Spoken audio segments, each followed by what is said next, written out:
Dans cette nouvelle vidéo YouTube, je vais vous partager tous mes pronostics pour ce mercredi en Ligue des Champions. Donc juste avant les amis, n'hésitez pas à vous abonner et à me mettre un max de pouces bleus, j'oublie de vous le dire. Donc merci aux fidèles qui font le travail, ça me permet d'avoir un bon référencement et de savoir par la même occasion si ce type de contenu vous plaît.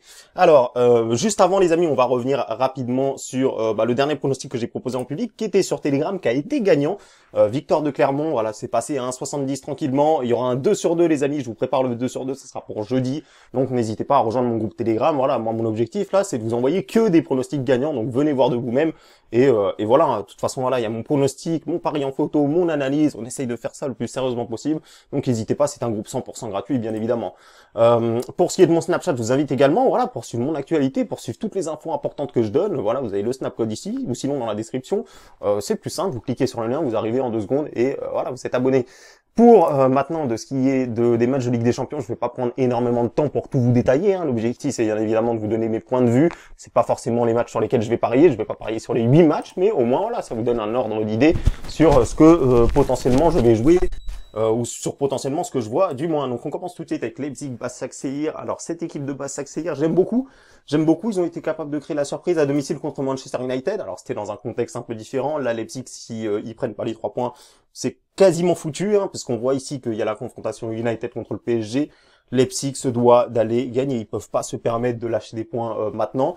Donc pour moi, je vais pas vous dire de surprise, je vais pas vous dire de bêtises. Pour moi, Leipzig gagnera 2-0, 2-1, peut-être 3-1, mais en tout cas, ils vont quitter Başakşehir avec la victoire, je pense. Voilà, pour le score exact, je vais plutôt donner du 3-1 ou du 3-1. On va rester sur 3-1. Krasnodar contre Rennes, ici, moi, pour moi, ça va être un match nul. Pourquoi? Parce que Rennes, voilà, ils enchaînent les matchs, ils n'ont pas forcément l'effectif pour ça. On peut le voir, ils sont en train de perdre des joueurs. Ils ont perdu Guirassy, hein, qui est blessé un long moment, qui était un joueur très important. Et de l'autre côté, Krasnodar qui, voilà, à domicile, c'est jamais évident à bouger. On l'a vu contre le FC Séville la dernière fois où ils ont tenu tête longtemps au FC Séville. Au match aller, je vous avais pronostiqué le match nul. Et pour ce match retour, je vous pronostique également le match nul à sécuriser avec une victoire de Krasnodar. Voilà, je vais dire un partout. Et voilà, pour moi, Krasnodar ne perdra pas, malheureusement pour les Rennais.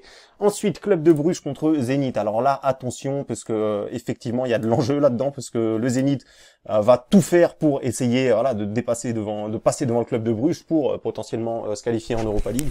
Du côté de Bruges, j'ai encore un mince espoir, un petit espoir de se qualifier, mais bon, je pense que leur objectif en entrant dans ce groupe-là, c'était la Ligue Europa. Et donc voilà, pour moi ici, le Zénith peut aller gagner, parce qu'au match aller, franchement, ils ont dominé le match, je trouve. Ils ont fait vraiment une belle performance, ils prennent un but à la dernière seconde. En score exact, je vais dire 2-1 pour le Zénith, le N2 ou le DNB si vous voulez sécuriser pour ce pronostic-là. Ensuite, qu'est-ce qu'on a d'autre? On a Dortmund contre la Lazio. Alors là, pour moi, une surprise est possible. Attention les amis, au match aller, je m'étais planté, je vous avais proposé Dortmund. Apparemment, Dortmund, ils ont quand même pas mal de blessés. Hein. Il y a Thomas Meunier, Guerreiro, voilà, de ce que j'ai entendu, il y a quand même les latéraux qui risquent d'être absents. Une équipe de la Lazio qui, avec son style de jeu, a posé de nombreux soucis au match aller à Dortmund, hein, on a bien pu le voir, et qui va récupérer Immobilier, enfin qui a déjà récupéré Immobilier, Milinkovic-Savic, donc voilà, il commence à récupérer un peu tout le monde, donc pour moi la Lazio est capable de faire un coup, je vais dire peut-être 3-1. Alors bien évidemment, attention, hein, les scores exacts, je vous invite pas à les jouer, je vous dis ça seulement à titre d'exemple, voilà, si vous voulez parier quelque chose là-dessus, je conseillerais plutôt le N2, voilà, qui est plutôt bien coté, qui peut être intéressant.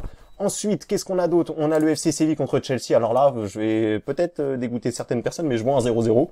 Deux équipes qui défendent bien. Voilà, Chelsea, c'est au match aller. D'ailleurs, si je me trompe pas, c'est ce qu'il y a eu. Hein. Il y a eu 0-0. Bah, je vois la même chose. Pour moi, voilà, deux équipes qui sont qualifiées, allez, à 98%. Hein, donc, même qualifiées, hein, ils sont déjà qualifiés. C'est une certitude. Ils vont jouer la première place.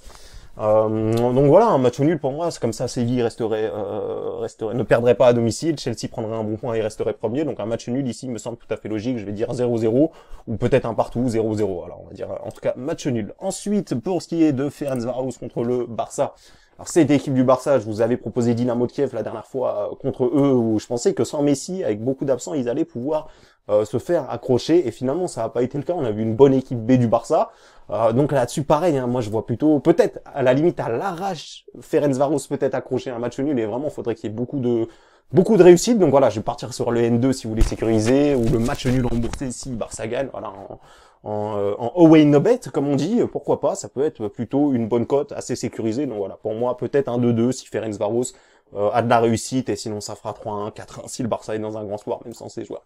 Ensuite, qu'est-ce qu'on peut avoir d'autre? On peut avoir la Juventus contre Kiev. Alors là, malheureusement, je vois pas de surprise pour nos amis ukrainiens.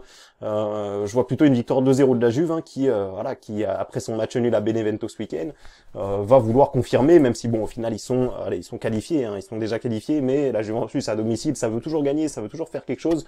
Peut-être que Kiev à l'arrache, il serait capable d'aller chercher un partout. Encore une fois, il faudrait qu'ils aient beaucoup de réussite, mais sans ça, je vais quand même donner 2-0 pour la Juve, le 1N ou le Omnobet si vous voulez sécuriser, qui est toujours une bonne option puisque vous sécurisez 2 résultats sur 3.